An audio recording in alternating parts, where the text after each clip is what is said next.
Tesla has just shown off something that no one else in the Robotaxi race has, a Cybercab with a Starlink satellite antenna built directly into the roof. And this raises a genuinely interesting question about where Tesla thinks that autonomous vehicles are actually going. It's kind of not what I thought, to be honest. I'm a little bit surprised about this. Overnight, Tesla's official Robotaxi account posted photos of a gold Cybercab parked at Gigafactory, Texas, in front of the US and Texas flags, with a low profile Starlink antenna integrated flush into the roofline. The caption was just 6 words: First Cybercab with Starlink integration. No specs, no timeline, no explanation, kind of classic Tesla. Now, this isn't completely out of the blue. Back in July, Tesla and Starlink announced that satellite internet would be, quote, directly integrated into the Cybercab. But at that point, all we saw was a cutaway rendering. This is the first time we've actually seen real hardware on a real car, and the fact that it's sitting at Giga Texas suggests this is production intent. It's not a one-off show car. Guys, let's quickly recap where the Cybercab actually is, because it's been a moving target. Unveiled in October 2024, it's Tesla's purpose-built two-seat robotaxi. There is no steering wheel, there is no pedals. It's targeting a price of around 30,000 US dollars, which is roughly 46,000 Australian. Now, that's prices in America. If they made this thing in China, it'd be cheaper, obviously. Production started at Giga Texas earlier this year, and by July, more than 100 units had been spotted in factory lots. The catch is that Tesla still can't sell them or operate them without a human safety monitor, because the vehicle has no manual controls and unsupervised approval hasn't come through yet. So Tesla is building cars faster than regulators are approving them. I mean, it's not close. There are no Cybercabs that have been approved yet, put it that way. On the Electric Viking website, I'll put a link in the description below. We have more articles about electric cars and battery technology than any other website that I'm aware of in the world. So check that out. Link is in the description. And there you'll find our videos and analysis and articles about everything going on in the EV world. So why put a satellite dish on a robotaxi? Here's where it starts to get interesting. The Cybercab drives itself using Tesla's onboard AI-4 computer. It does not need an internet connection to drive. All the decision making happens inside the car in real time. And Tesla's robotaxi service currently operates in Austin, Houston, Dallas, and Miami.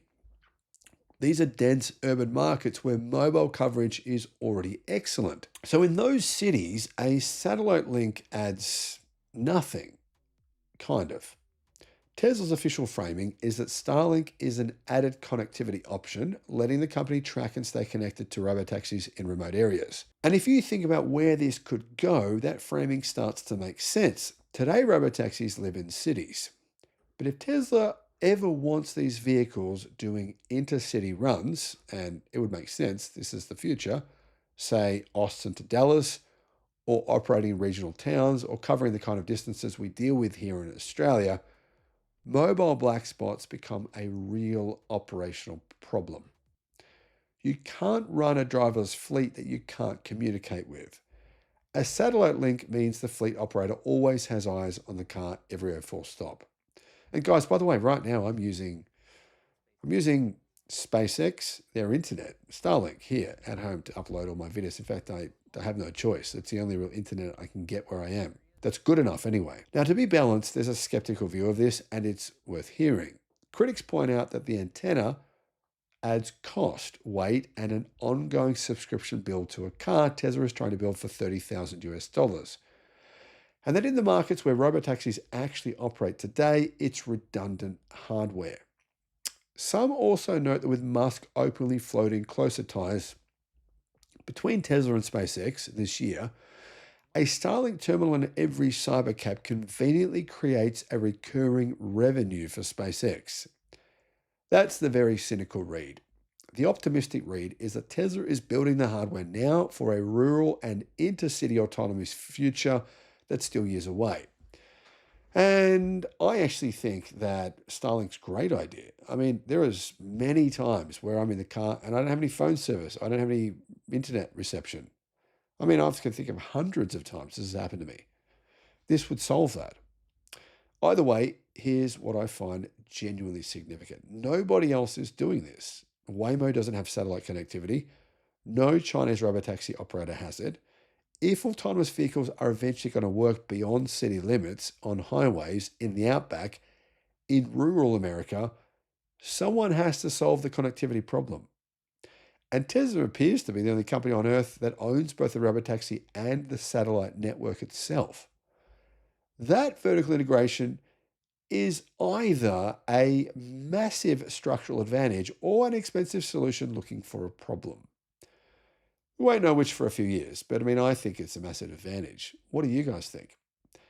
Let me know, is Starlink on the Cybercab genius or is it a gimmick?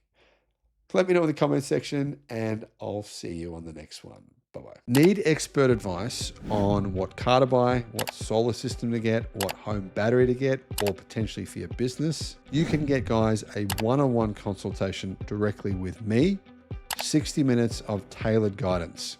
This might help you avoid making a huge mistake spending money when you shouldn't, or potentially save you a massive amount of money. Click the link in the description below because I can assist you, and why not? The link is in the description. Thinking about getting solar, a home battery, or an EV charger? Check out Australia's best free comparison tool because it could save you a lot of money. Guys, click on the link below in the description and you can see how much you can save. Alternatively, give Resync a call. They are the guys who installed my battery and my home solar. I'll put a link to them as well in the description.